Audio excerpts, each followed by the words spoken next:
नमस्कार दोस्तों, कैसे हैं आप सब। आशा करते हैं कि आप सब अच्छे और स्वस्थ होंगे। मैं लाल बाबू और आप देख रहे हैं मेरा यूट्यूब चैनल लाल बाबू स्टोरी। दोस्तों, अक्सर हम गुस्से में कई बार किसी को गलत बोल देते हैं, जिसके बाद हमें पछताना पड़ता है। हमारी आज की कहानी भी ऐसी ही स्थिति के बारे में है। आज दिल छू लेने वाली तलाकशुदा पति पत्नी की कहानी, आइए सुनते हैं।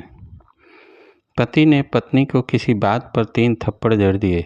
पत्नी ने इसके जवाब में अपना सैंडल पति की तरफ फेंका। सैंडल का एक सिरा पति के सिर को छूता हुआ निकल गया। मामला रफा दफा हो भी जाता, लेकिन पति ने इसे अपनी तौहीन समझी।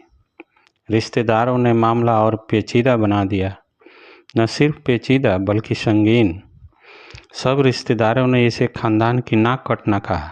यह भी कहा कि पति को सैंडल मारने वाली औरत न वफादार होती है न पतिव्रता। लड़के ने लड़की के बारे में और लड़की ने लड़के के बारे में कई असुविधाजनक बातें कही। मुकदमा दर्ज कराया गया। पति ने पत्नी की चरित्रहीनता का तो पत्नी ने दहेज उत्पीड़न का मामला दर्ज कराया। 6 साल तक शादीशुदा जीवन बिताने और एक बच्ची के माता पिता होने के बाद आज दोनों में तलाक हो गया। पति पत्नी के हाथ में तलाक के कागज के प्रति थी। दोनों चुप थे, दोनों शांत, दोनों निर्विकार। मुकदमा 2 साल तक चला था। अंत में वही हुआ जो सब चाहते थे, यानी तलाक।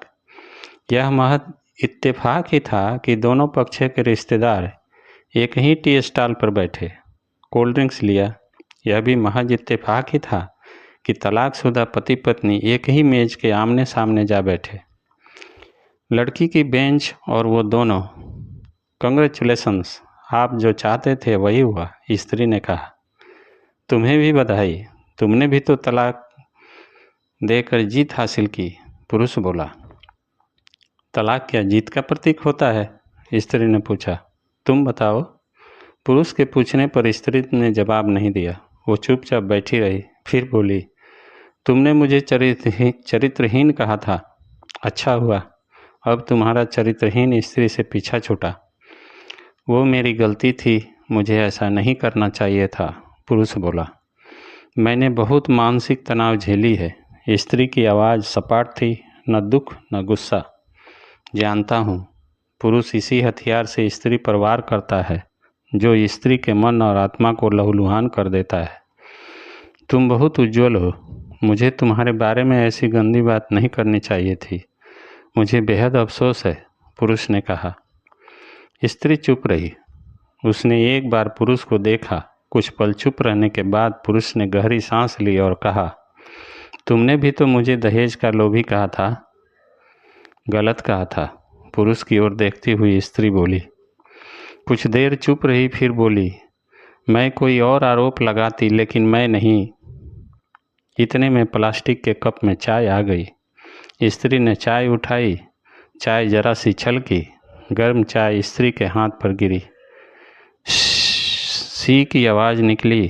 पुरुष के गले में उसी क्षण ओह की आवाज़ निकली। स्त्री ने पुरुष को देखा। पुरुष स्त्री को देखे जा रहा था। तुम्हारा कमर दर्द कैसा है? ऐसा ही है, कभी वो मरन तो कभी कम भी फ्लेम। स्त्री ने बात ख़त्म करनी चाहिए। तुम एक्सरसाइज भी तो नहीं करती, पुरुष ने कहा तो स्त्री फीकी हंसी हंस दी। तुम्हारे अस्थमा की क्या कंडीशन है? फिर अटैक तो नहीं पड़े? स्त्री ने पूछा। अस्थमा? डॉक्टर सूरी ने मेंटल स्ट्रेस कम करने को कहा है, पुरुष ने जानकारी दी। स्त्री ने पुरुष को देखा, देखती रही एकटक, जैसे पुरुष के चेहरे पर छपे तनाव को पढ़ रही हो। इन्हेलर तो लेते रहते हो ना? स्त्री ने पुरुष के चेहरे से नज़र हटाई और पूछा। हाँ, लेता रहता हूँ। आज लाना याद नहीं रहा, पुरुष ने कहा। तभी आज तुम्हारी सांस उखड़ी उखड़ी सी है, स्त्री ने हमदर्द लहजे में कहा। हाँ, कुछ इस वजह से और कुछ, पुरुष कहते कहते रुक गया। कुछ तनाव के कारण, स्त्री ने बात पूरी की। पुरुष कुछ सोचता रहा, फिर बोला, तुम्हें 4 लाख रुपये देने हैं और 6,000 रुपये महीना भी। हाँ, फिर स्त्री ने पूछा। वसुंधरा वाले फ्लैट की कीमत तो 20 लाख रुपए होगी। मुझे सिर्फ 4 लाख रुपए चाहिए, स्त्री ने स्पष्ट किया। बिटिया बड़ी होगी, 100 खर्च होते हैं, पुरुष ने कहा। वो तो तुम 6,000 रुपये महीना मुझे देते रहोगे, स्त्री बोली। हाँ जरूर दूंगा। 4 लाख अगर तुम्हारे पास नहीं है तो मुझे मत देना, स्त्री ने कहा। उसके स्वर में पुराने संबंधों की गर्द थी। पुरुष उसका चेहरा देखता रहा। कितनी सहृदय और कितनी सुंदर लग रही थी सामने बैठी स्त्री, जो कभी उसकी पत्नी हुआ करती थी। स्त्री पुरुष को देख रही थी और सोच रही थी, कितना सरल स्वभाव का है यह पुरुष जो कभी उसका पति हुआ करता था। कितना प्यार करता था उससे। एक बार हरिद्वार में जब वह गंगा में स्नान कर रही थी तो उसके हाथ से जंजीर छूट गई। फिर पागलों की तरह वह बचाने चला गया था उसे। खुद तैरना नहीं आता था लाट साहब को, और मुझे बचाने की कोशिशें करता रहता था। कितना अच्छा है, मैं ही खोट निकालती रही। पुरुष एकटक स्त्री को देख रहा था और सोच रहा था, कितना ध्यान रखती थी। स्टीम के लिए पानी उबाल कर जग में डाल देती, उसके लिए हमेशा इनहेलर खरीद कर लाती। सेरेटाइड एक्यूलर बहुत महंगा था, हर महीने कंजूसी करती, पैसे बचाती और एक्यूलर खरीद लाती। दूसरों की बीमारी की कौन परवाह करता है, ये करती थी परवाह, कभी जाहिर भी नहीं होने देती थी। कितनी संवेदना थी इसमें। मैं अपनी मर्दानगी के नशे में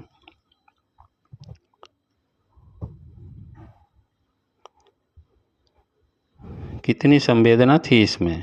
मैं अपनी मर्दानगी के नशे में रहा। काश जो मैं इसके जज्बे को समझ पाता। दोनों चुप थे, बेहद चुप, दुनिया भर की आवाज़ों से मुक्त होकर खामोश। दोनों भीगी आंखों से एक दूसरे को देखते रहे। मुझे एक बात कहनी है, आवाज़ में झिझक थी। कहो, स्त्री सजल आंखों से उसे देखा। डरता हूँ, पुरुष ने कहा। डरो मत, हो सकता है तुम्हारी बात मेरे मन की बात हो, स्त्री ने कहा। तुम बहुत याद आती रही, पुरुष बोला। तुम भी, स्त्री ने कहा। मैं तुम्हें अब भी प्रेम करता हूँ। मैं भी, स्त्री ने कहा। दोनों की आंखें कुछ ज़्यादा ही सजल हो गई थी। दोनों की आवाज़ जज्बाती और चेहरे मासूम। क्या हम दोनों जीवन को नया मोड़ नहीं दे सकते, पुरुष ने पूछा। कौन सा मोड़? वह फिर से हाँ साथ साथ रहने लगे। हम फिर से साथ साथ रहने लगे, एक साथ, पति पत्नी बनकर, बहुत अच्छे दोस्त बनकर। ये पेपर, स्त्री ने पूछा। फाड़ देते हैं, पुरुष ने कहा और अपने हाथ से तलाक के कागजात फाड़ दिए। फिर स्त्री ने भी वही किया। दोनों उठ खड़े हुए, एक दूसरे के हाथ में हाथ डालकर मुस्कुराए। दोनों पक्षों के रिश्तेदार हैरान परेशान थे। दोनों पति पत्नी हाथ में हाथ डाले घर की तरफ चले गए। घर जो सिर्फ और सिर्फ पति पत्नी का था। दोस्तों, इस कहानी से हमें यह शिक्षा मिलती है कि पति पत्नी में प्यार और तकरार एक ही सिक्के के दो पहलू हैं। जरा सी बात पर कोई ऐसा फैसला न लें कि आपको ज़िंदगी भर अफसोस हो। आपको ये कहानी कैसी लगी, हमें कमेंट बॉक्स में ज़रूर बताएं, और पसंद आने पर लाइक कीजिए, सब्सक्राइब कीजिए और शेयर ज़रूर कीजिएगा। वीडियो पूरा देखने के लिए धन्यवाद।